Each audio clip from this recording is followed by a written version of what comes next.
je donne la parole. Donc, je vais en profiter avant que Madame Barakat commence le sujet. Le comité d'organisation a essayé d'organiser pour demain matin des activités sportives. Et si vous voulez vous inscrire, c'est à l'entrée. Bon, il y a le foot, il y a la randonnée.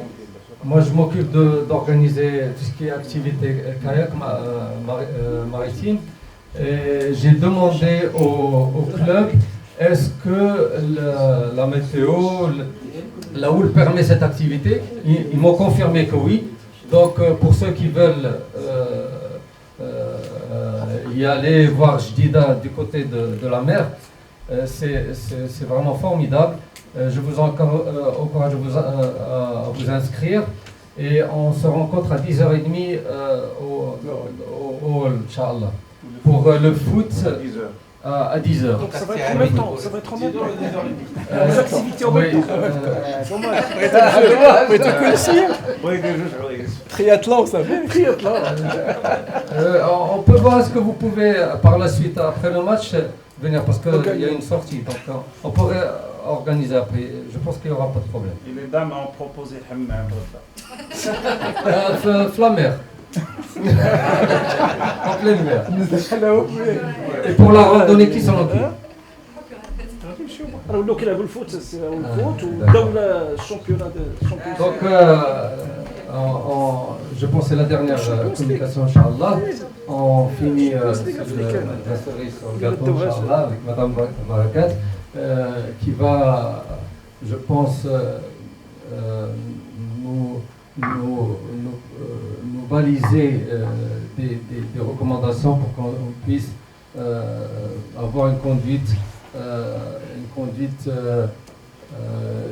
disons uniforme pour les infections néonatales précoces. Il y a plusieurs recommandations. Je pense qu'il y a des recommandations qui sont spécifiques ici pour le Maroc. Voilà. Vous pouvez. Si je peux Oui. Merci beaucoup.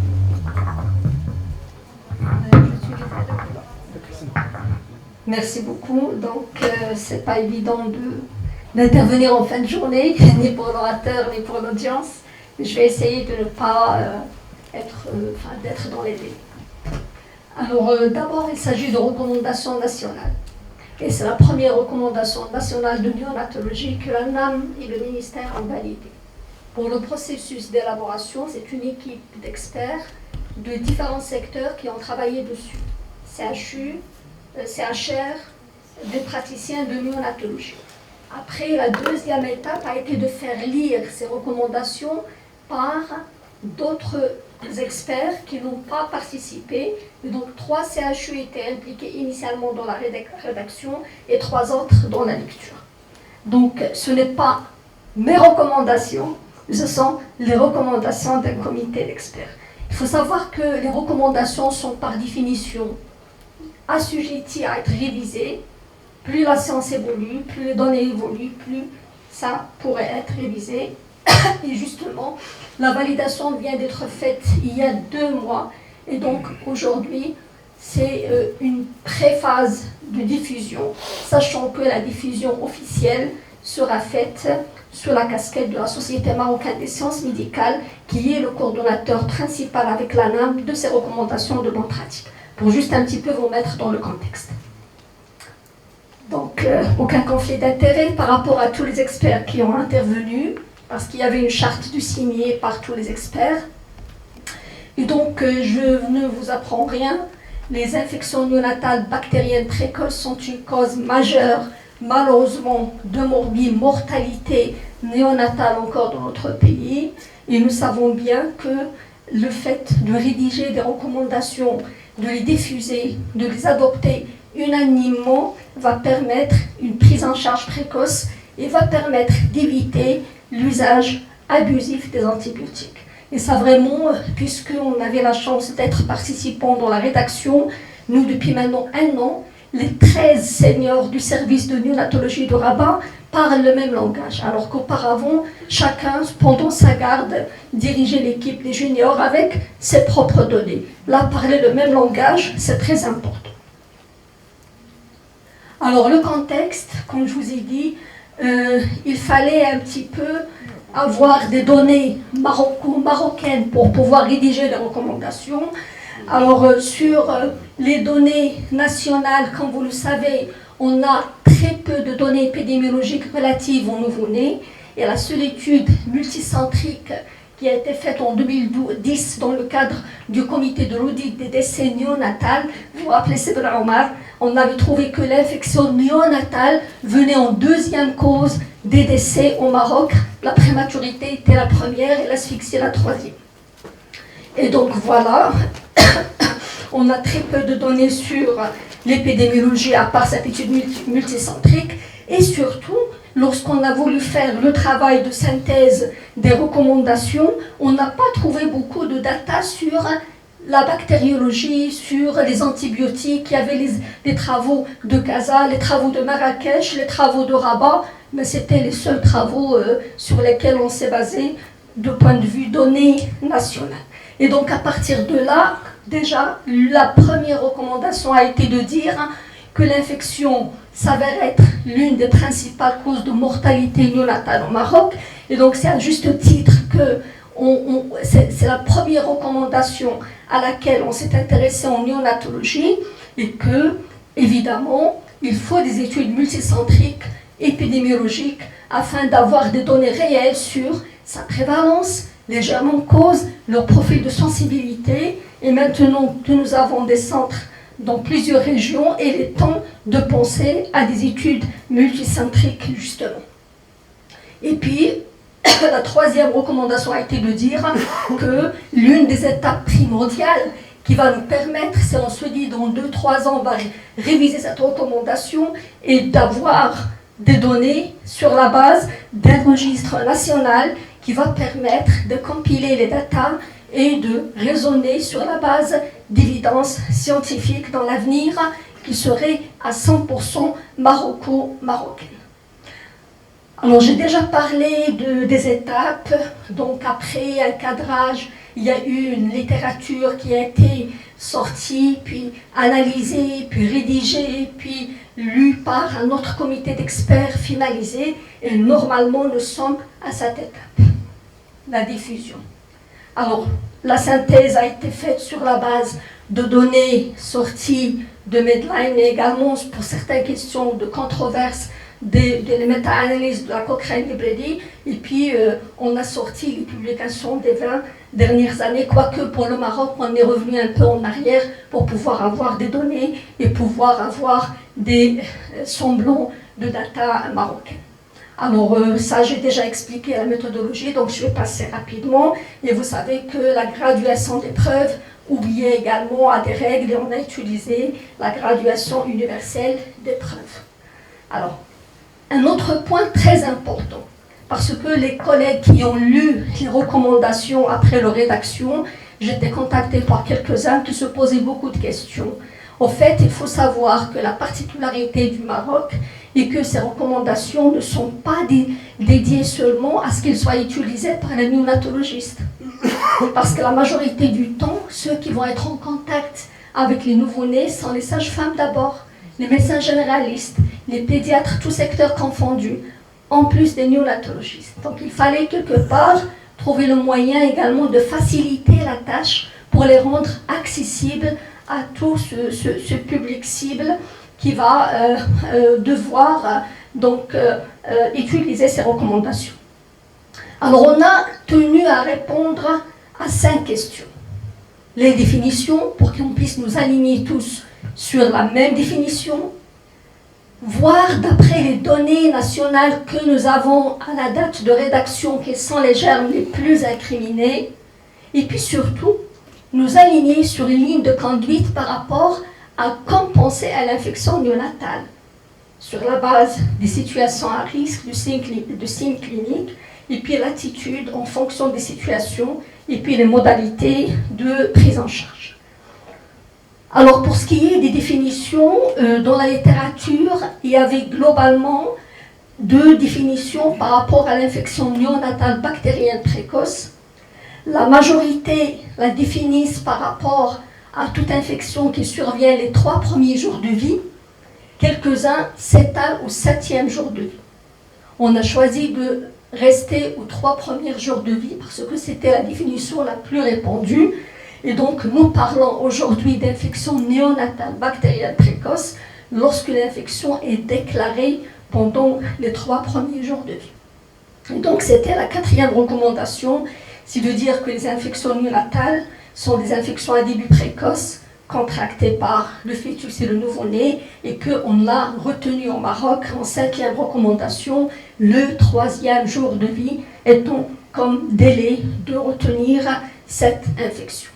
Et puis surtout, on a défini une notion qui est toute particulière à la néonatologie, qui est celle d'un nouveau-né à risque infectieux qui va automatiquement englober tout nouveau-né exposé à un risque de contamination verticale, périnatale, qu'il soit symptomatique ou asymptomatique. Et vraiment, si on parle de ça aujourd'hui, c'est parce que ça en fait toute la particularité, c'est que nous parlons de bébés qui risquent d'être infectés et qu'on doit gérer même s'ils sont asymptomatiques. Et la 7e recommandation est de retenir qu'on va parler de nouveau-nés atteints d'une infection néonatale précoce certaine si on a une preuve bactériologique. En l'occurrence, si on a une hémoculture ou bien une PL positive. Même si le nouveau-né est asymptomatique. Mais les praticiens savent que généralement, lorsqu'on a une PL positive ou une hémoculture positive, il y a en général des symptômes. Donc le bébé est en général symptomatique. Et qu'on va retenir une infection néonatale bactérienne précoce probable si l'hémoculture ou la PS sont négatives, mais que le nouveau-né a des symptômes avec un bilan inflammatoire positif. Pourquoi ces définitions sont importantes, ces recommandations? C'est pour nous permettre tous de parler le même langage. Lorsque vous allez m'envoyer un bébé et me dire infection néonatale bactérienne probable, sur la base d'une anamnèse et d'une CRP, je sais de quoi vous parlez. Mais lorsque vous allez me dire certaines, je m'attends à avoir une hémoc, une PL. Donc c'est très important d'unifier le langage. Comme je vous ai dit, ça nous a permis vraiment au sein des 13 seniors que nous sommes aujourd'hui au service de parler le même langage et ça facilite beaucoup la tâche dans la pratique au quotidien. Après, il fallait répondre à la question quel germe cibler. Et ça, c'est une question fondamentale qui va déterminer quel antibiotique choisir finalement. Alors, pour ce qui est, malheureusement, il y a un problème de projection, mais c'est pas grave. Donc, sur la base des données qui existent dans le monde, on sait, pour faire vite, que chez le nouveau-né à terme et chez le prématuré de moins de 34 semaines, le germe le plus fréquent va être le streptocoque B. Donc c'est ce qui est en bleu. Contrairement à la situation du prématuré de moins de 34 semaines, pour lequel le germe le plus fréquent va être l'E. coli et en général les BGN. Nous, aujourd'hui, dans cette recommandation, on a parlé du plus de 34 semaines et du nouveau-né à terme. Donc, à prime abord, d'après les données dans tout le monde, parce qu'on a vu les recommandations belges, suisses, françaises, canadiennes, américaines, on a vu toutes les recommandations, tout le monde est aligné sur la même chose. Après, on s'est dit, mais qu'en est-il au Maroc? Il y avait quelques travaux faits par l'équipe du professeur Ben Ammar qu'on a trouvé, 2 ou 3 travaux faits par l'équipe de Marrakech, et puis une étude qu'on avait faite avec la maternité des Orangers dans le cadre d'un projet espagnol sur lequel on a pu faire une analyse des germes. C'était les seules données marocaines que nous avions trouvées. Eh bien, on a pu, après l'analyse de ces datas, trouver également qu'au Maroc aussi, pour cette population, nouveau-né à terme et plus de 34, le streptocoque B reste le germe le plus fréquent. Donc ça justifie la décision de la thérapeutique qu'on va retenir. Et surtout, on avait une question fondamentale par rapport à cette partie spécialement, parce que dans toutes les recommandations analysées, les gens des pays concernés font le dépistage systématique du portage strepto B chez la femme enceinte. Nous, non, comme vous savez. Et donc, on a cherché à savoir également, est-ce qu'on a des données sur le portage au Maroc? Là aussi, on a trouvé quelques données de centres universitaires, dont une étude à Marrakech et une autre à Rabat, qui montrent que finalement, les femmes marocaines ne sont pas différentes des autres. À peu près 21 à 23% des femmes marocaines sont porteuses de streptocoque B. Donc, le portage ne diffère pas par rapport aux données mondiales. Et donc, notre deuxième recommandation sur la base de tout ceci a été de dire, chez le nouveau-né, à terme, le premier germe est le streptocoque B, et chez le nouveau-né prématuré de 34 semaines et plus, la même chose, le premier germe est le streptocoque B. La troisième question était de dire, à partir de tout ceci, finalement, quand est-ce qu'on va penser à l'infection néonatale bactérienne précoce, en d'autres termes, dans quelle situation à risque? Vous vous souvenez qu'on avait une liste très exhaustive de situations, et ces situations faisaient que, par exemple, je prends juste un exemple tout banal qu'on voit aujourd'hui malheureusement encore, c'est celle de dire un bébé qui est né dans une ambulance méconiale égale CRP, et qui dit CRP positif égale traitement. C'est une situation malheureusement qu'on vit encore, qui est tout à fait erronée. Et là, il fallait vraiment revoir les critères anamnéstiques. On peut revenir sur ce point pour la discussion. Et donc, il fallait faire une analyse de toutes les données anamnéstiques afin de voir quelles sont ces situations-là qui vont être associées. Lorsqu'on fait l'analyse de toute la littérature mondiale, le critère indiscutable qui est lié à un risque d'infection chez le bébé, c'est une fièvre maternelle, avec une corrélation significative entre le degré de la température et le risque de l'infection. D'autres termes, plus la température est élevée, plus le risque est élevé, et là c'est un exemple de données sur lesquelles on avait travaillé. La deuxième situation, il n'y a pas de doute, c'est la chorioamniotite. Bon, la définition est là, mais là j'ouvre une parenthèse, parce qu'il faut absolument que nous, pédiatres, allions chercher, est-ce que la chorioamniotite écrite sur le dossier obstétrical, on est vraiment une? Parce qu'il suffit qu'il y ait un 38 au moment de l'accouchement pour qu'on note parfois sur le dossier chorioamniotite. Donc c'est très important d'aller chercher est-ce qu'on a les critères réellement de la chorio avant de la retenir. Le troisième critère qui est indéniablement relié à un risque d'infection est la rupture prolongée des membranes. Et généralement, il est retenu que plus le délai va dépasser 12 heures, plus le risque d'infection va augmenter. Au-delà de 12 heures, le risque va être multiplié par 2, au-delà de 18 heures par 4, et vous imaginez la suite. Et donc là, ce sont des données mondiales. Quel que soit le pays, les données sont unanimes sur ces notions. Le quatrième critère est la prématurité spontanée. Et là également, il y a beaucoup d'évidence sur le fait qu'un nouveau-né qui est né prématuré sans cause obstétricale est infecté jusqu'à preuve du contraire. Et puis j'arrive au cinquième critère qui est le portage strepto-B. Malheureusement, c'est là où se trouve toute la difficulté par rapport à notre raisonnement. Parce que les données dans la littérature sont abondantes, il n'y a pas de doute qu'un portage non pris en charge par une antibioprophylaxie adaptée, il y a un risque de contamination du bébé qui va aller de 10 à 30% à peu près.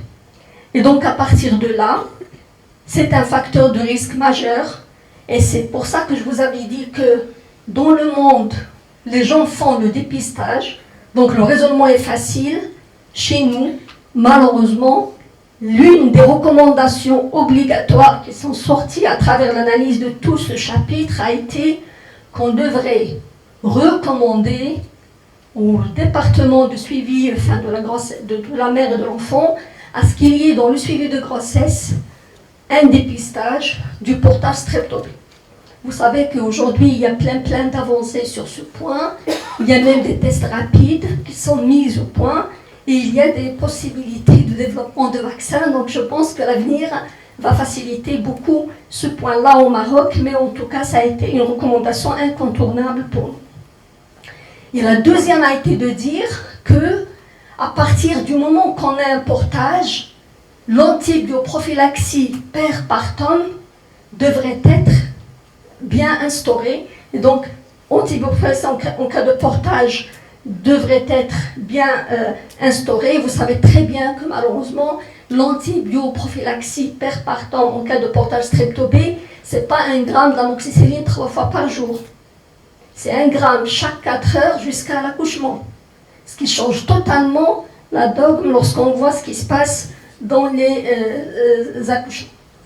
La 13e recommandation a été de dire, dans l'attente de généralisation du dépistage du portage strepto B et de généraliser l'antibioprophylaxie adaptée en cas de portage strepto B, bien sûr, la liste des facteurs de risque doit être donc adaptée à notre contexte, parce qu'ailleurs, ils ont préservé que 3 facteurs de risque.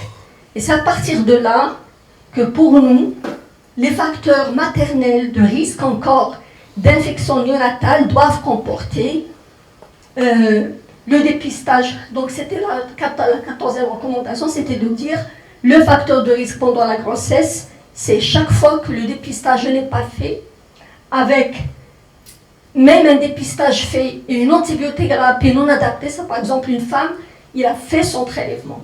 On a trouvé qu'il a le strepto B, mais il a eu 1 gramme d'amoxicilline 2 fois ou 3 fois par jour. Ça s'appelle une antibiothérapie, une antibioprophylaxie inadaptée. Ou bien encore, une femme chez qui vous aviez déjà eu dans vos services un bébé hospitalisé à la période néonatale pour une infection strepto B, qu'on est censé marquer sur son carnet de suivi de grossesse. Et pourtant, il n'a pas eu une antibioprophylaxie correcte pour la prochaine grossesse, parce que le portage, comme vous le savez, il reste à vie. Ce n'est pas un portage qui va changer. Ou bien encore, des femmes qui auraient des signes de leucorrhée, de désingurie, etc., et qui ne seraient pas ni bilantées ni traitées pendant la grossesse. Et dans la 14e recommandation, on a listé les facteurs de risque pendant l'accouchement, qui sont au nombre de 5. La rupture des membranes qui dépasse 12 heures, et donc sur la base des données que je vous ai expliquées, la fièvre maternelle au-delà de 38 degrés, un tableau de chorioamniotite, une prématurité sans cause évidente, et on a ajouté sur la base des données nationales disponibles et des données également de certaines publications internationales, la grossesse gémellaire avec décès inexpliqué de l'un de jumeaux. Parce que malheureusement, vous savez très bien qu'il est exceptionnel, à moins qu'il y ait un contexte polymalformatif évident, en cas de décès de jumeaux, d'avoir un diagnostic. Or, l'infection fait partie des étiologies essentielles dans ce contexte. Par rapport aux signes cliniques, comme vous le savez très bien, en matière d'infection néonatale bactérienne précoce, ça peut être tout et rien. Et donc, on a mis la liste exhaustive des signes qu'on peut rencontrer, mais on a dit au fait qu'on peut tout avoir, mais attention, un examen clinique normal ne permet pas à lui seul d'éliminer une infection néonatale bactérienne précoce chez un nouveau-né à risque, et que tout nouveau-né qui va mal, sans raison apparente, est suspect d'infection jusqu'à preuve de contraire. Et la difficulté de cette question, justement, c'est qu'il n'y a aucun signe spécifique de l'infection néonatale bactérienne précoce sur le plan clinique.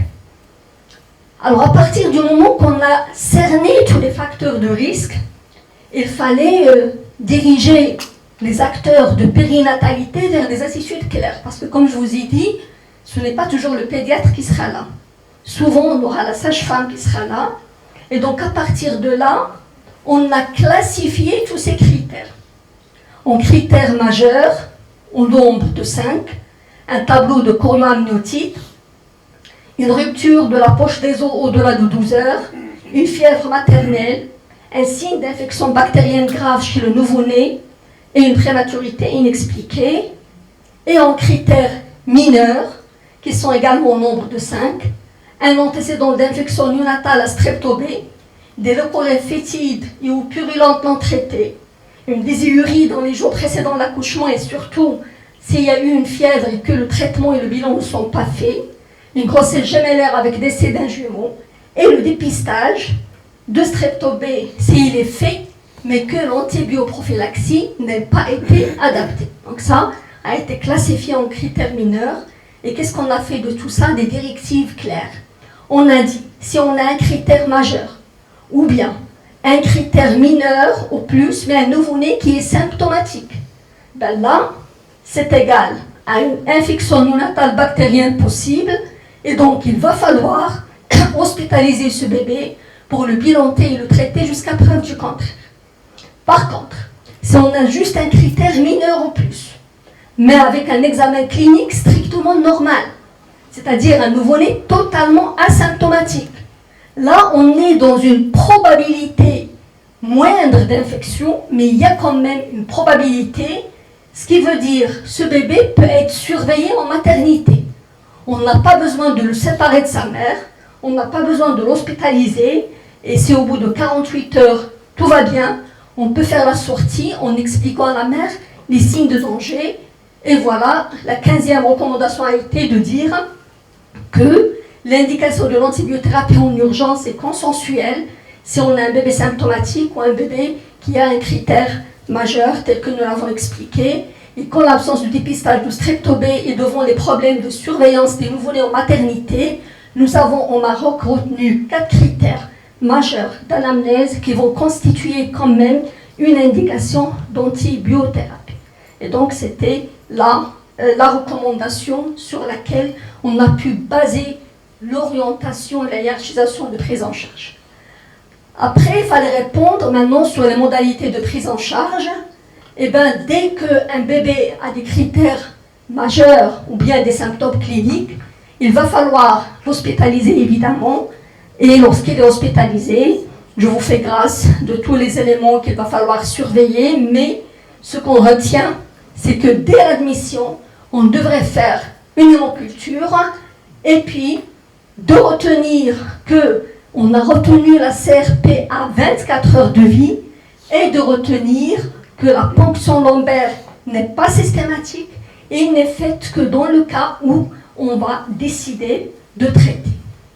Et donc la 17e recommandation a été de dire que l'hémoculture est réalisée systématiquement chez le nouveau-né qui va être traité, et c'est ça qui va nous permettre dans quelques années de dire qu'on a une base de données sur la bactériologie évidemment.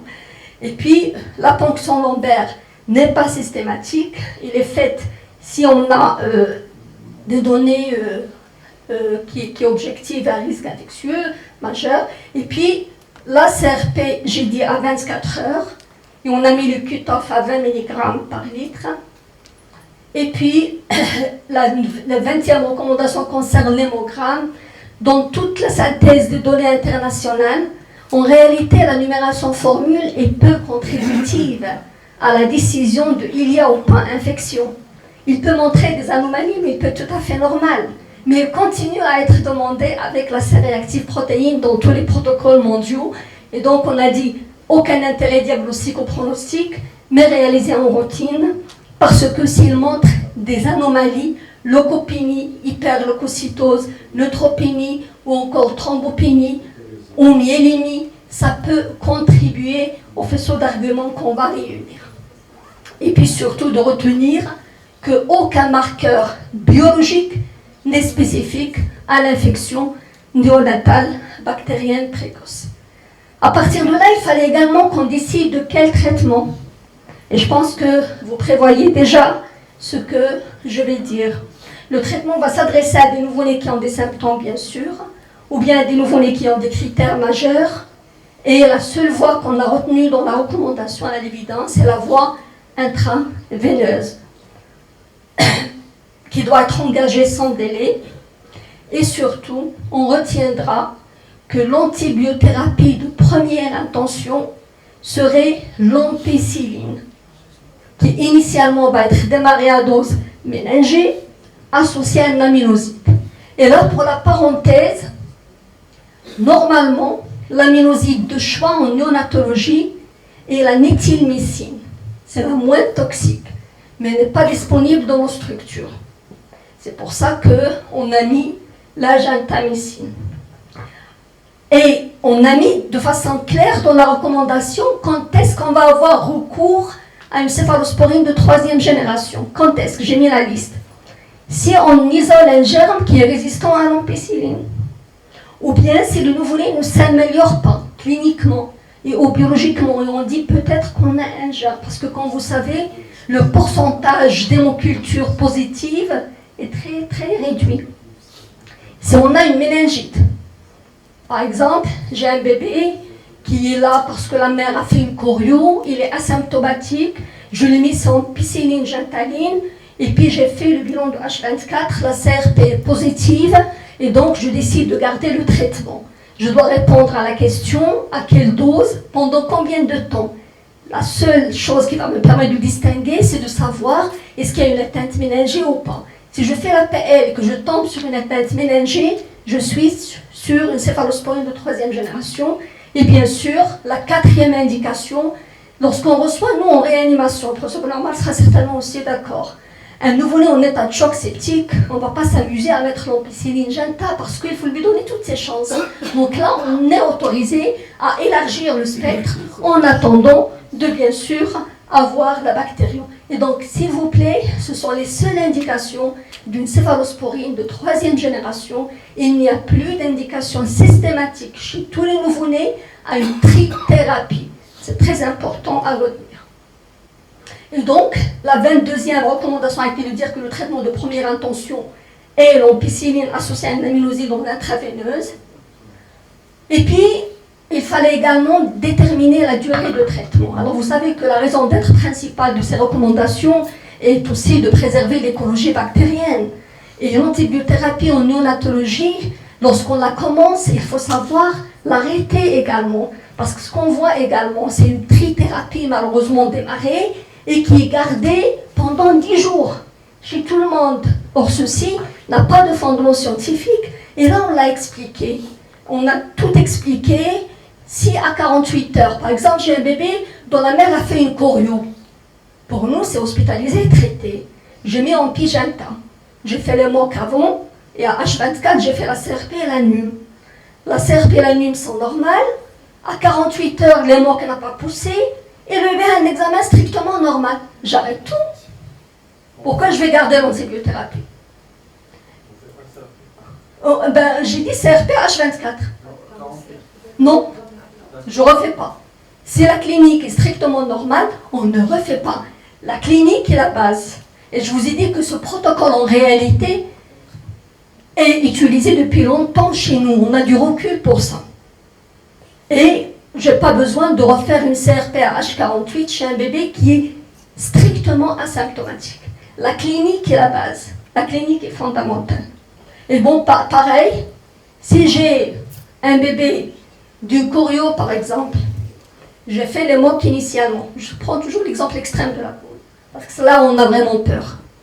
J'ai mis en pigenta, H24, CRP positive, numération normale, PL négative, parce que si la CRP positive, je fais la PL. Les mocs, il n'y a rien qui pousse. Le bébé est asymptomatique. Là, je vais traiter 5 jours, je refais ma CRP, c'est les négatives avec un bébé symptomatique. J'arrête le traitement. Je ne poursuis pas 10 jours, je ne poursuis pas 8 jours, je ne poursuis pas 7 jours. Et donc tout ceci a été bien clarifié et ça aboutit à la 23e. Une antibiothérapie démarrée doit toujours être réévaluée. Et surtout, la réévaluation est bien sûr clinique et parfois biologique. Et la surveillance est à la fois clinique et biologique lorsqu'on démarre le traitement sur un bilan positif. On a dit que pour les bébés qui sont asymptomatiques mais qui ont même des critères mineurs, qu'on allait les surveiller en maternité. Mais avec une checklist de surveillance bien déterminée. Ça veut dire si on a un problème au niveau de la maternité, il faudrait se reposer la question où est-ce que je vais surveiller ce bébé? Et là, c'est fondamental. Vous voyez, il y a la date, la température, etc. Mais chaque 4 heures. À supposer que ce bébé à H12 développe une fièvre, il doit partir en pédiatrie. S'il développe le moindre symptôme, il doit partir en pédiatrie. Et donc, on a dit dans la 25e recommandation, tout nouveau-né à risque asymptomatique doit être surveillé en maternité et évalué avant la sortie de maternité.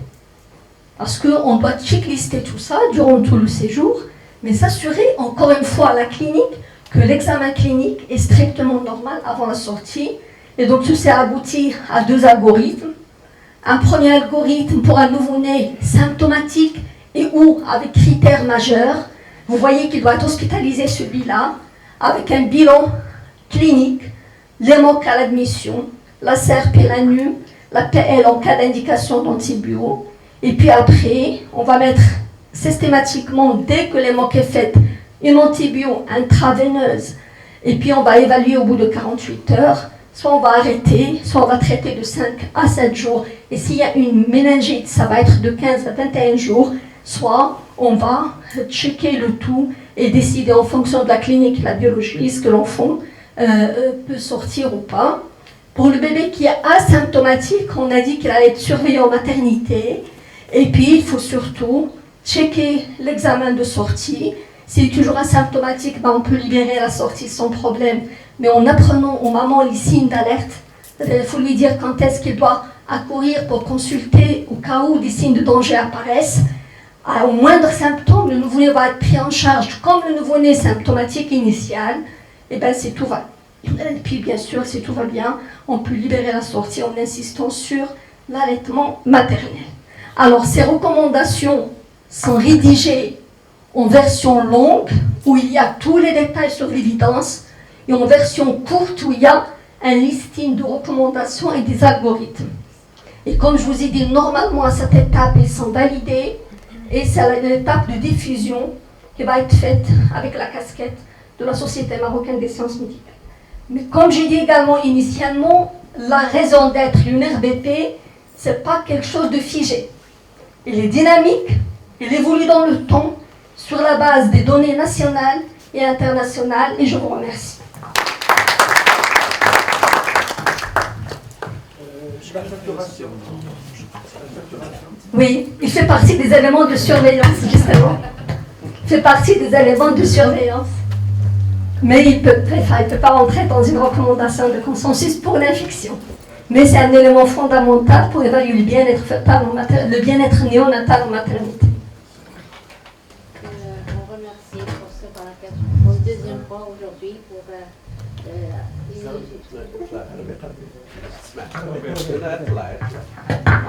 on remercie pour ce paragraphe aujourd'hui pour une deuxième fois pour les recommandations et j'aime bien savoir pour la saturation qu'on a parlé le matin, est-ce qu'elle a intérêt? C'était la question du collègue. Je disais, en recommandation pour le sepsis néonatal bactérien précoce, ce n'est pas un élément de diagnostic, ce n'est pas un élément de dépistage non plus. Mais pour évaluer globalement un nouveau-né en maternité avant la sortie, c'est un élément fondamental parce que, comme on l'a vu, il peut dépister une cardiopathie congénitale grave, il peut dépister un bébé qui a une pathologie hypoxémiante d'origine pulmonaire également, qu'il soit infectieuse, malformative ou autre. Donc oui, pour dépister un bébé avant la sortie de la maternité, c'est fondamental. Mais dans les recommandations de consensus, non.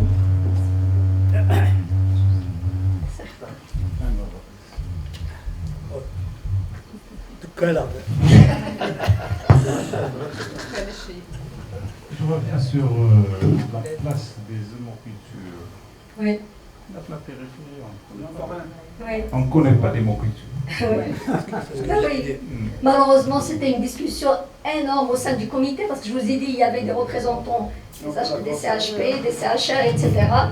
Et on disait que nous ne pouvons pas, dans une recommandation de bonne pratique, ne pas dire hémoculture. Maintenant, c'est à chaque région de faire le nécessaire et le plaidoyer justement pour avoir un plateau minimum de biologie. Parce que ce que nous ont dit également les collègues des CHR, c'est qu'il y a des CHR où il n'y a même pas la possibilité de lire la cytologie de la boxon ampère.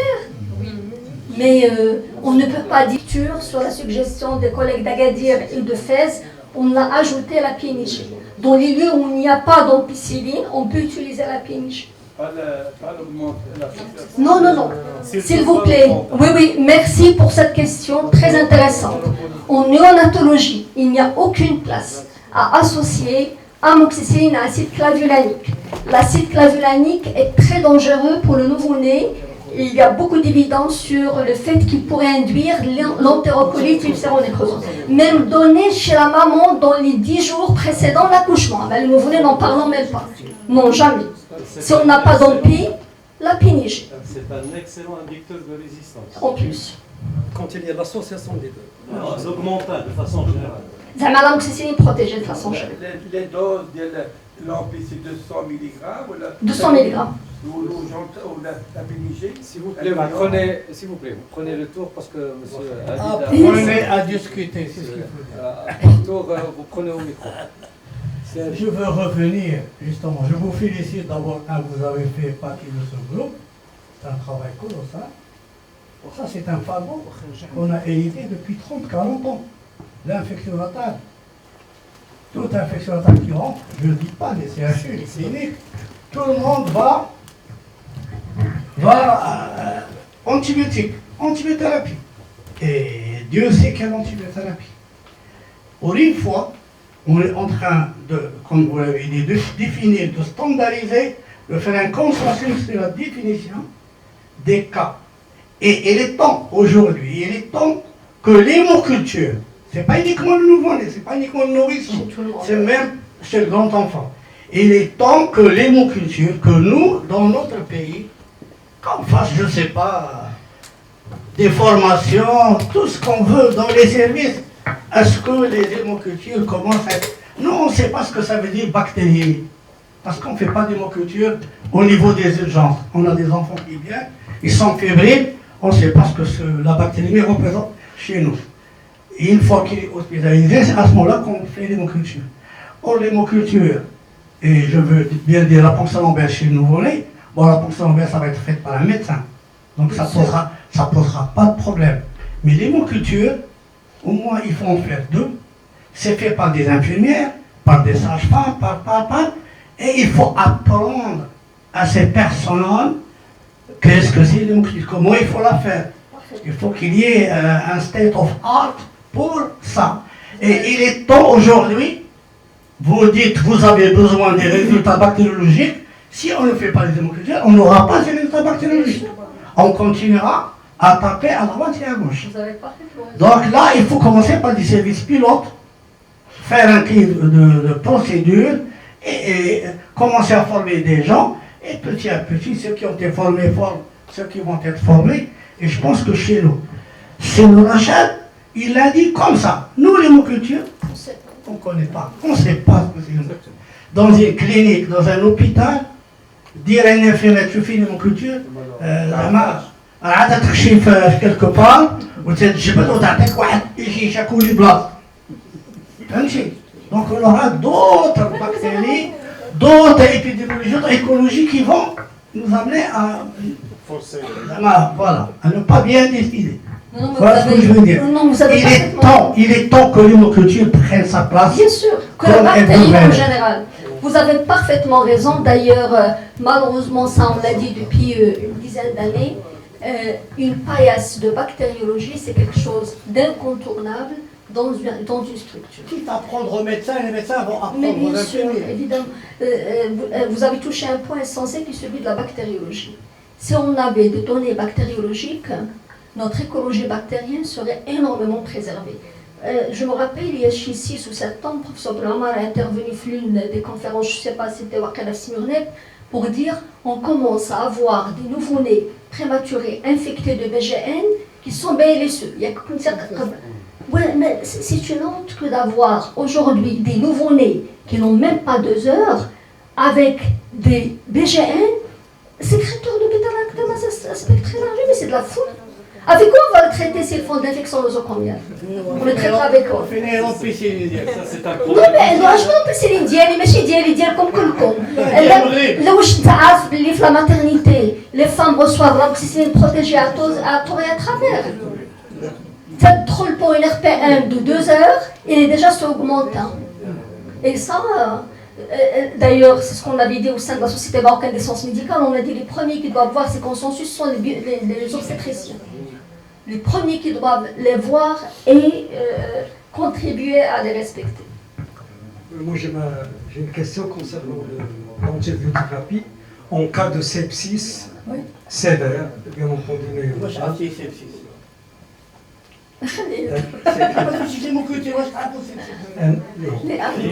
un nouveau-né qui a une très mauvaise hémodynamie, qui a un teint qui est gris, qui est plaintif, un mauvais apgar à la naissance, qui peut avoir éventuellement une hépatomégalie, une splénomégalie, qui est très hypotonique, léthargique. Oui, qui est votre Ma question, je serai bref. Qui nécessite une prise en charge initiale avec un remplissage, peut-être même de drogue. Bon, bref. L'antibiothérapie, d'après les recommandations, c'est la bithérapie, même dans ce cas-là. لا ما قلناش dans ce cas-là, ما قريتش كتاب Je dis en cas de sepsis. لا قلنا le nouveau-né qui est grave, c'est 3G au PCD. ما قريتيش مزيان. Non, c'est ça. C'est très déjà, ما بقاتش Non, بيه. j'ai pas dit le contraire. قلتي بي. Voilà, la bithérapie, c'est 3G aminosine. Là, alors, on a dit, dans le cas où on a un sepsis sévère, suspicion d'un sepsis, pour répondre aussi, pour répondre lorsque, par exemple, lorsque vous étiez en train de présenter, j'étais en train de répondre à un cas pareil. Les résidents et le seigneur de garde de Ken Maroun me disent on veut discuter un cas. Le cas, un bébé hospitalisé, récupéré de la maternité à H12 de vie, dans un tableau de désaturation sévère, hépatomégalie, temps de recoloration allongé, hypotension, anamnèse, ils ne sont pas sûrs parce que la mère leur a dit on gère quel antibiotique on donne. Évidemment, en tout cas, c'est une trithérapie. Elle est trithérapie parce que je vise tous les germes possibles de l'infection immunobactérienne précoce. Je connais streptodé, il est sensible à l'EC3G, il ne me dérange pas. Mais le streptodé, il est résistant à l'EC3G. Donc je dois taper amoxicilline, aminosine, c'est bon, soit en troisième génération. Mais ce bébé, appelez rapidement, il va faire les coqueurs. Il peut être une cardiopathie congénitale, il peut être une maladie métabolique, il peut être des tas de choses. Mais dans la sévérité du tableau, on élargit le spectre et on fait une mise au point. Il a un retour veineux pulmonaire anormal, c'est l'antibiothérapie. Moi, ma réflexion principale, c'est qu'il faut savoir commencer, arrêter. C'est ça, quel que soit l'antibiotique que vous avez démarré. Triple devant un cas sévère, bithérapie devant un cas stable. Il faut savoir réunir les arguments pour arrêter. Et que le mal que nous avons aujourd'hui pour cette partie de pathologie néonatale, c'est qu'on démarre et c'est 10 jours. C'est ça la problématique. Merci, professeur Barakat, pour votre intervention. Je voudrais simplement dire pour l'hémoculture, lorsqu'on a l'habitude de la faire, il faut montrer aux infirmières comment faire. Oui, bien sûr. Avoir une étude pour garder le prélèvement, le bioculture à 37 degrés. Et donc c'est faisable. On a eu des cas de positivité sur les hémocultures qui Quel pourcentage de positivité? Pardon? Vous avez quel pourcentage de positivité? Je ne peux pas vous le dire, mais je peux pas. Est-ce que là, ça ne dépasse pas 13%? C'est aux alentours de 15%. Ou les contaminations. لا حيدنا المهم هادو 13% حيدنا داك الستاف اللي غير داير ديال الكونتاميناسيون اللي قلتي وداك شي حاجه كاع ما عندهاش سميه هذاك الشيء حيدناهم وخلينا غير 13% ديال خارج لك ستريبتوبي وخارج لك شي حاجه En général, voilà, sur 4 sur 5. La goutte de lait. Mais ce qui me gêne, La goutte de lait. ce qui me La gêne, goutte de lait. Oui, je sais, c'est la goutte de lait. Allah, je connais. Mais je connais l'équipe. ce qui me gêne maintenant, cette stratégie est faite sur à mon avis, sur infection à strepto B. Et donc la stratégie thérapeutique est faite dans ce sens. Et la symptomatologie chez les enfants, elle peut être frustrante. Et parfois on le surprise. Alors, est-ce que le fait de donner amoxyl, Janta, est-ce qu'on ne prend pas des risques de passer à côté des germes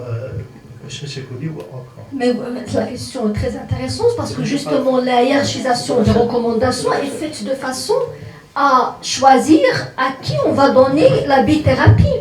On ne va pas la donner à n'importe qui. D'ailleurs, c'était la question de monsieur. J'ai pas fini la question.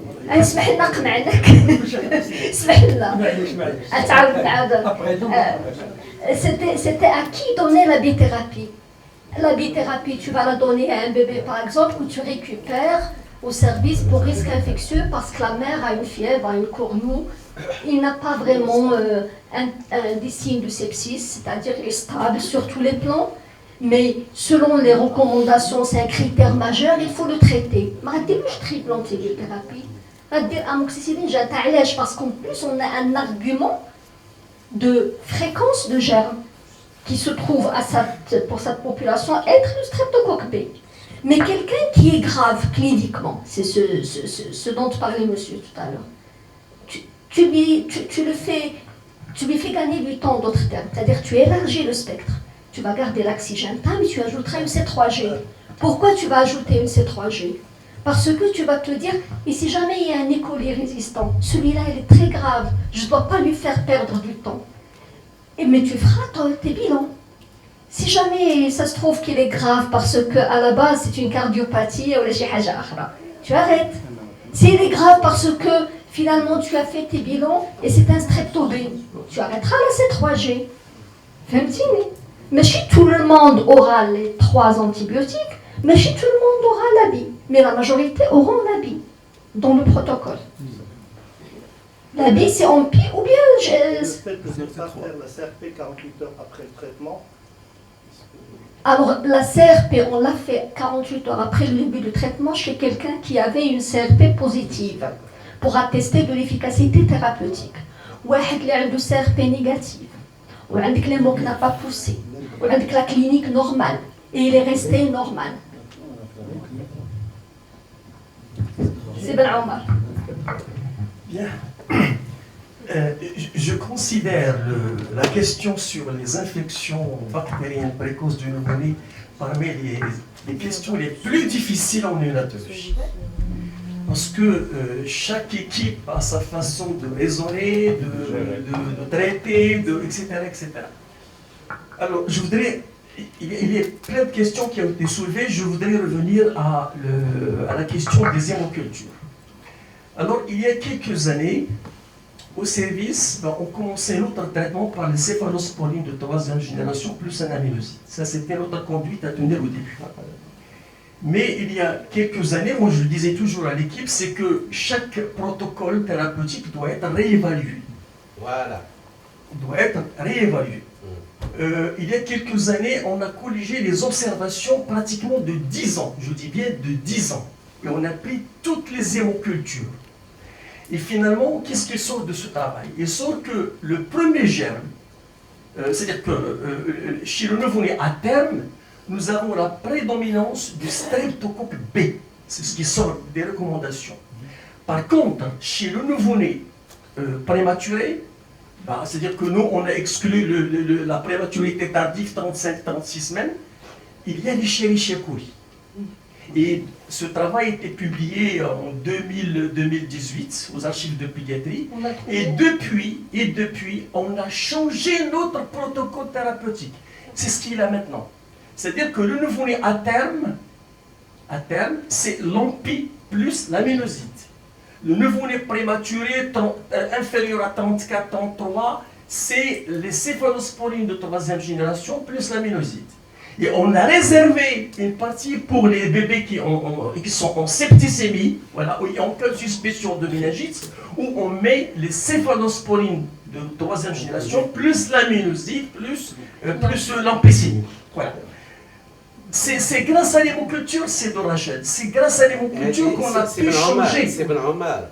La trithérapie, il faut voir le taux d'entérocoque.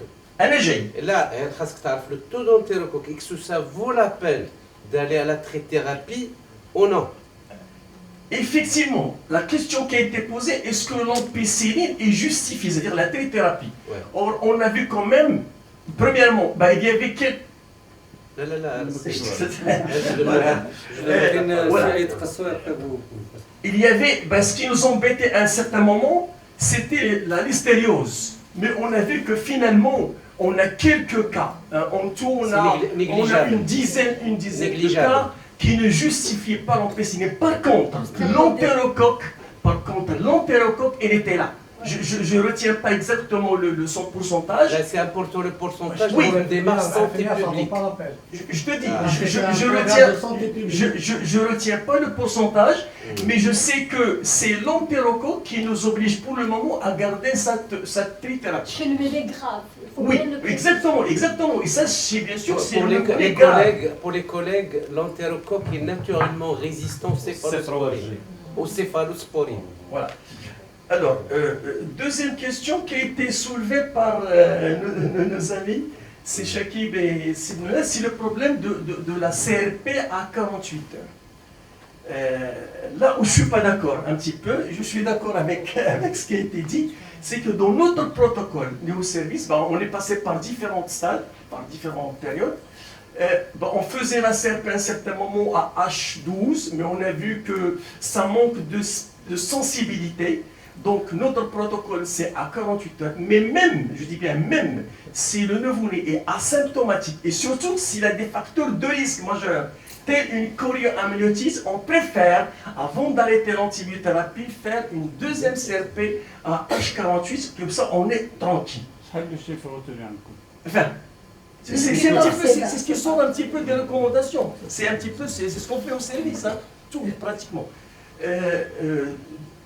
Troisième point que je voudrais signaler, c'est qu'il y a un travail qui a été fait quand même il y a des années par Sibyl Bachir en bactériologie et qui montre que le pourcentage du portage du streptocoque B chez la femme marocaine, c'est un petit peu ça, c'est 22-23%. Mais c'est un peu trop ancien. Ancien. Actuellement, on est en train de mener un travail sur le portage plus d'infection en collaboration avec la faculté de Bruxelles. C'est un travail qui est sur 4 ans, et qui montre quand même qu'il y a du portage. L'étude dont j'ai parlé, moi, elle est faite en 2016. Ah, ça. Oui, exactement. Alors, je ne sais pas s'il y a encore des choses à dire. Alors, une petite parenthèse par rapport à la CRP de H48. Ça a été longuement discuté dans le comité initial et j'ai vu que vous en avez parlé dans vos commentaires parce que vous étiez 3 CHU de lecture, vous-même, Fès et Agadir. Et donc, vous l'avez soulevé, vous, je pense, et Agadir. Vous l'avez soulevé, mais j'ai répondu dans le protocole, enfin on a répondu parce que c'est pas moi, c'est un comité scientifique. On a répondu sur la base de l'évidence existante. Au fait, dans les protocoles, lorsqu'on a synthétisé les protocoles mondiaux, et également les données sur l'infection et le monitoring biologique, on n'a pas trouvé d'évidence suffisante pour la CRP de H48. Ça reste bien sûr des pratiques de service, mais on ne peut pas la mettre dans une recommandation où on a gradué les évidences en fonction de données scientifiques. Moi aussi, je peux vous parler de l'expérience du service. On ne la fait pas. On ne la fait pas. Et Dieu sait qu'on a une cohorte de plus de 10 000 bébés qu'on a analysé à cette occasion-là lorsque j'étais en train avec l'équipe de rédiger la recommandation. On n'a pas de souci lorsqu'on a un monitoring clinique associé aux bilans initiaux dont j'ai parlé. Mais le monitoring clinique est fondamental. C'est-à-dire que vous avez une checklist de surveillance durant toutes les 48 heures. Donc c'est pour ça qu'on ne l'a pas mise. Mais vous avez des pratiques maintenant du service. Vous savez que je pense, je ne sais plus lequel des services m'a dit qu'eux, ils font H12, H24 et H48. Oui.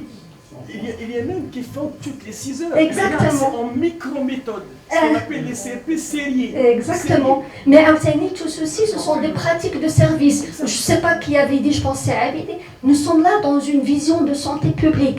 Ce que nous pouvons faire, qui reste efficace, à moindre coût. C'est ça la vision. Mais oui, vous avez raison. Je pensais être C'est dans la chaîne, j'ai oublié concernant l'hémoculture. Tu as posé la question. Il faut savoir que pour l'hémoculture des bébés, il y a des ballons réservés pour le nouveau-né. C'est pas comme ce qu'on fait pour l'adulte. Deuxièmement, ce qui est exigé, c'est au moins un cc. Allez-y, prélevez un cc. Et les bactériologues, ils préfèrent 2 cc. Allez-y, prélevez 2 cc chez un bébé. Espacé de combien les deux? Espacé de combien? Nous, à un certain moment, on faisait 3 hémocultures. À un certain moment, on faisait 3 hémocultures, mais on a vu que c'était agressif. Espacé de combien? Donc on se contente. On fait une seule. C'est on faisait 3. Si être saut et on finit avec notre président d'honneur pour la dernière question. Proposition, un mot. Le médecin dans ce programme, c'est lui qui doit faire l'hémoculture pendant les 3 premiers jours. Tu n'as pas la parole. Ça peut rentrer dans le programme. Et les médecins, une fois qu'ils ont appris à faire l'hémoculture, ils l'apprendront aux infirmiers. Tu n'as pas la Pourquoi parole. je fais l'appel et pas l'hémoculture? C'est une autre question. Merci Madame Barakat pour cette magnifique exposé. J'ai une réflexion. Notre ministère de la Santé continue à nous doter de la ceftriaxone. Et comme vous le savez, on ne doit pas l'utiliser chez le nouveau-né. Il faut le cefotaxime. Première réflexion. Deuxième chose, il y a des nouveau-nés asymptomatiques avec des facteurs de risque. À partir de quel chiffre de la CRP 30 ou 50 pour faire une paire. Donc on est à partir du chiffre. On est confronté à des bébés asymptomatiques du chiffre de CRP 30, 40, faire la CRP après 50 ou après 30, on ne sait pas. Merci. Alors je vais répondre des questions par rapport aux médicaments. Comme vous savez, malheureusement, la cefotaxime qui neige carrément. Il est en rupture actuellement. Mais vous savez très bien que malheureusement, le nouveau-né et le parent pauvre de la médecine, il a longtemps été et il l'est toujours. Mais là, كنشوفوا la liste des médicaments essentiels, ما كاين والو كاين في le nouveau-né. وكاين chercher des médicaments. Tout le reste ما كاين شيء. On a parlé de la prostine في الصباح, la caféine. Elle est en rupture dans certains lieux. La cefotaxime, etc. Donc là, c'est une autre histoire. Normalement, aujourd'hui, les listes ont été révisées. On a mis tous les médicaments essentiels pour la néonatologie. Maintenant, j'espère que les choses aboutiront à les rendre disponibles. Alors, dans le document de pléthorique des recommandations, il y a 10 pages la CRP, il n'y a pas de corrélation entre les chiffres de CRP et le risque de méningite. Parce que dans toutes les données scientifiques, dans tous les articles, vous pouvez avoir une méningite avec 30 de CRP, vous pouvez avoir un patient qui a 300 de CRP mais qui a une PN négative. Il n'y a vraiment pas de corrélation. La règle est, je décide de traiter. Donc j'ai fait, la mère avait une fièvre à 39, j'ai pris le bébé, j'ai démarré l'ampigenta, j'ai fait les manques initialement, j'ai fait la CRP, il est revenu, peu importe, il mourit supérieur à 20. Je dois décider, est-ce que l'ampicilline est valable ou pas, pendant combien de temps je vais traiter, et à quelle posologie. La seule chose qui va me permettre de répondre à cette question, c'est de savoir s'il y a ou pas méningite. Donc je dois faire une ponction lombaire. Peu importe quel est le chiffre. Maintenant, il y a une parenthèse très importante qu'on n'a pas mise dans la recommandation, puisqu'on est dans le cadre de l'échange de pratiques cliniques. Nous voyons encore malheureusement beaucoup de CRP faites pour des liquides teintés isolés. Et parce que nous, on a instauré une consultation d'hôpital de jour. Et dans l'hôpital de jour, on reçoit tous les jours à peu près 4 à 5 bébés vus par des collègues privés publics parce qu'ils ont fait une CRP et que la CRP est revenue à 25, à 30. On les envoie pour traitement. À OLM, il n'y a pas d'indication de demander une CRP pour un liquide teinté isolé. Les critères de Kulna, la CRP. On ne traite pas un liquide teinté, on traite un bébé qui est dans un contexte anamnestique et clinique. Donc il faut faire très attention à ça. Et souvent ces bébés sont traités 10 jours. Donc c'est ça qu'il faudrait savoir. Pour la parenthèse, là aussi il y avait des pages pour ça. Un bébé qui a reçu une antibiothérapie à la période néonatale, on a changé pour la vie son capital santé parce que son microbiote intestinal n'est plus le même. Son capital santé, en l'occurrence, n'est plus le même. Et si cet antibio est à large spectre, et si cet antibio est prolongé, les dégâts s'empirent. Donc on doit être alertés tous à ce que l'antibiothérapie à la période néonatale soit utilisée lorsque c'est nécessaire, à la posologie la plus petite possible, au spectre le plus étroit possible et pendant la durée minimale possible. C'est ça le message essentiel à retenir. C'est la raison d'être de la recommandation. Autrement, elle ne serait pas faite. Oui. Alors, avec grand plaisir, Prodoxac. Monsieur Benamar est un mordu d'infectiologie néonatale. Je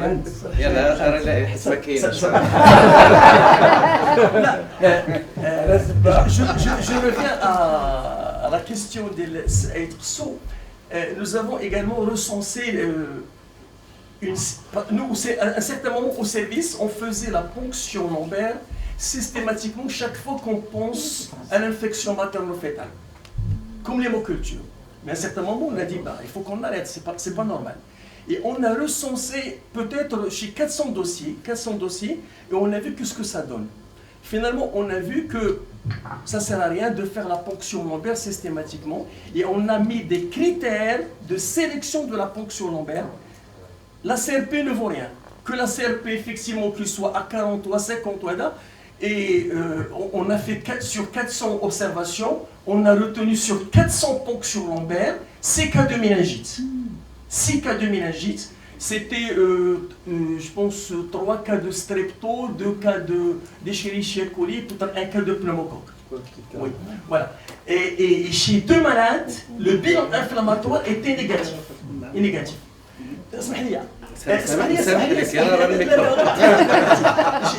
J'ai parlé du docteur Hanioui, pourquoi? Parce que, Madame Barkat, je reviens à ce que j'ai dit au début, c'est parmi les questions les plus, je considère les plus difficiles.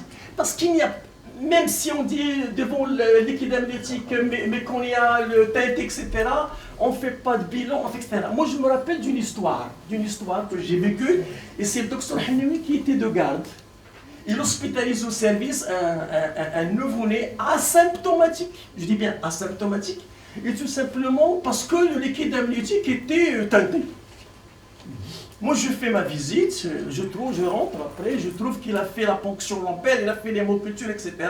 Bébé asymptomatique, uniquement liquide amniotique, mais teinté. Surprise. Bilan inflammatoire, je dis bien bilan inflammatoire négatif. Surprise. Ponction lombaire, strepto B. Donc c'est pour te dire que c'est difficile. C'est vraiment certainement si difficile. Des situations comme ça, on les a tous vécues. Mais je ne connais pas recommandations. Moi aussi, je me rappelle une collègue médecin qui fait une césarienne programmée sur œuf fermé et la couche d'un bébé à terme. Le soir, elle m'appelle, il me dit, je le trouve inquiétant. Tant de recoloration à manger, septicémie à strepto B. Tu as des histoires comme ça, mais tu ne peux pas bâtir des recommandations. Mais vous avez raison, c'est difficile. S'il vous plaît, madame, pour les mères porteuses du strepto B, vous avez recommandé, si j'ai bien compris, un traitement intraveineux par amoxyl 3 grammes. Et qu'est-ce que vous pensez du traitement local? Donc, une petite question. Alors, M. Anaki a recommandé les recommandations de consensus. Une femme porteuse de strepto B, dès qu'elle rentre en travail, il faut démarrer une antibioprophylaxie perpartum, ampicilline ou la pénigie, chaque 4 heures, jusqu'à l'accouchement. Dans les guidelines internationales qui durent le dépistage, il a raté une prise. Au lieu de chaque 4 heures, chaque 8 heures, le bébé fait risque élevé, que les antibio inadapté. Le traitement local n'a aucune place. Traitement avant le démarrage de travail n'a aucune place. Gynéco qui est au pédiatre.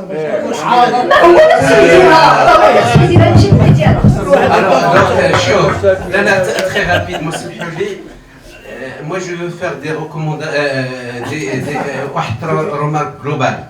C'est un travail colossal qui a été fait, bravo, c'est bien. Qu'un certain détail peut-être toute la journée sur un truc, par exemple sur cette thématique-là, il s'associe les gynécologues, les infectiologues, les néonatologistes, etc. pour débattre, les microbiologistes pour en discuter. Strepto B. Alors on n'a pas besoin de Bruxelles, c'est un truc très simple à faire. Pour étudier le strepto B, on n'a pas besoin ni de l'Espagne ni de Bruxelles. Chaque centre, attends, Saïd, tout le monde a parlé, j'étais très sage, je veux m'exprimer. On veut, non, je suis toujours très sage, ne t'en fais pas. Je gère une institution de 3000 personnes, ne t'en fais pas. Je reste toujours sage. Donc, il faut des études multicentriques. Un truc arabe, un truc à Casa, un truc à là. C'est pas toujours significatif. Il faut s'organiser entre vous pour faire des études multicentriques. J'ai pas voulu entrer dans les détails. Les MOOC. Alors, ils ont évoqué la problématique des MOOC. Il faut faire une fiche technique. En pédiatrie, etc. On a évoqué pas mal de petits détails. PL, est-ce que c'est facile d'interpréter une PL chez un nouveau-né? C'est pas toujours évident. Moi-même, pour rester positif, la première des choses. Des recommandations établies et avec l'expérience, peu d'expérience qu'on a acquis, alhamdoulilah, en fidèle tout à l'ICHE Koulom, alors il ne suffit pas d'écrire des recommandations, ce qui a été écrit c'est bien, bravo. Il faut en parler, les diffuser. À chaque réunion avec les médecins, on a joué avec les documents, et c'est pas suffisant. Et la dernière des choses, il y a l'infection urinaire. L'infection natale, l'infection urinaire. Et là, j'ai خدمت على les études rétrospectives. Et exactement. Comment tu vas faire la part entre la suiure et l'infection authentique? C'est pas toujours évident. Alors, comme se faire l'évaluation du protocole, il faut que ce soit écrit noir sur blanc. Même observation, même protocole de traitement, et tous les centres participent sur une année, les mêmes périodes, avec la même méthodologie, tout ce que vous voulez, vous comparez entre les différents centres de néonatologie au Maghreb. Au moins pour le moment CHU, parce que le directeur Rachad, il a la difficulté à faire. Et puis réévaluer. Je m'en passe. Je vous dis bravo, et tout l'ampicilline, j'entends. C'est vrai, il faut de la nitro, il n'y a pas de nitro, mais pour des raisons pharmacocinétiques et tout ça. Mais tout l'ampicilline, ça permet un petit peu de détruire moins la flore bactérienne du bébé dans les infections néonatales. Exact, d'abord le microbiote, vous aurez dû faire associer la SOMIPEV en tant que société savante, parce qu'il faut l'avis de microbiologiste, il faut l'avis d'infectiologue, etc. C'est un partage, parce que c'est une infection, elle est partagée. Mais en tout cas, bravo. Voilà. Alors, pour un petit peu conclure, les études multicentriques, c'est la première recommandation sur les 25. Si vous vous rappelez, on a dit qu'il faut faire des études multicentriques. Le groupe ne comportait pas que les néonatologistes, il y avait aussi les obstétriciens, les microbiologistes, les épidémiologistes, les médecins généralistes, il y avait un groupe multidisciplinaire. Et puis, tous les centres ont participé, tous les CHU, tous les CHR où il y a des unités de néonates, et certainement l'évaluation se fera à leur niveau. Merci beaucoup et excellente soirée.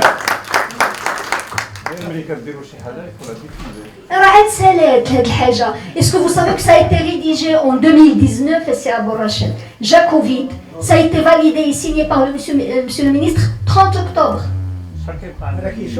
Monsieur le ministre, la procédure de recommandation, c'est sur la procédure au niveau de la NAM. Ce que vous avez mis des recommandations. Exactement. Il faut un protocole. Il faut une formation pour ce protocole. Exactement. Tous ceux qui vont participer. Je vous que normalement, maintenant, nous sommes à l'étape de diffusion. Et la diffusion, c'est des fiches de protocole écrites et rédigées. C'est la formation et le partage. Et c'est l'évaluation. C'est ça, on en est à cette étape. Ceci est fait dans le cadre des recommandations de la NAM. Ce qui veut dire opposabilité quelque part également. C'est-à-dire qu'il faut les diffuser, sinon je fais l'opposabilité. Je préfère la société savante de Nunat, il prend le flambeau. Il l'a prise.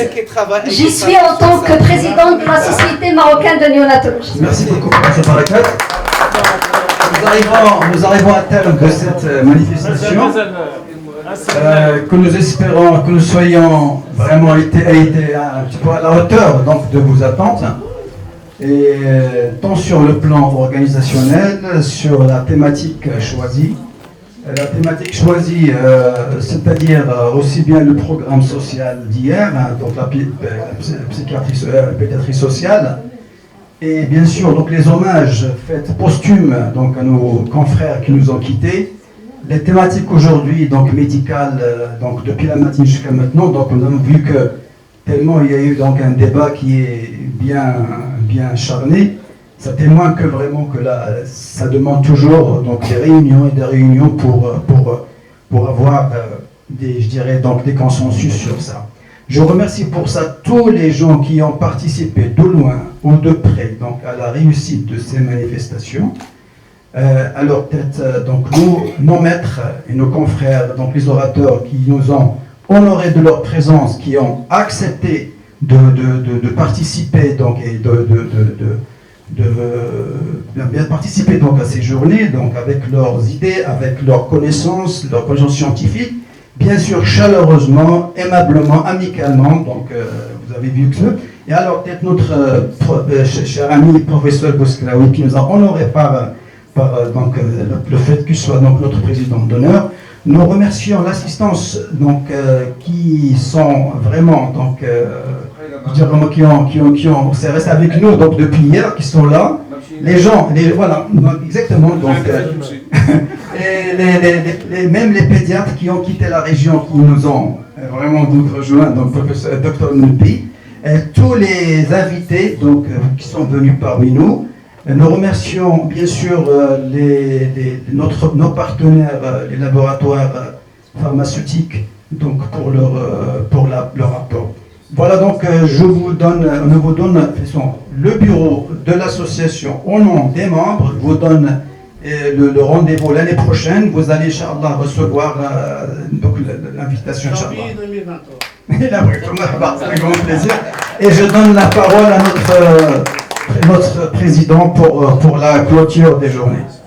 Non, très rapidement, c'était un réel plaisir et un grand honneur pour moi d'avoir présidé ces journées.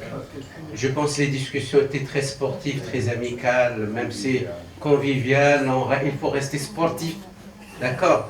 Et sortir de la salle avec, comme Yousri,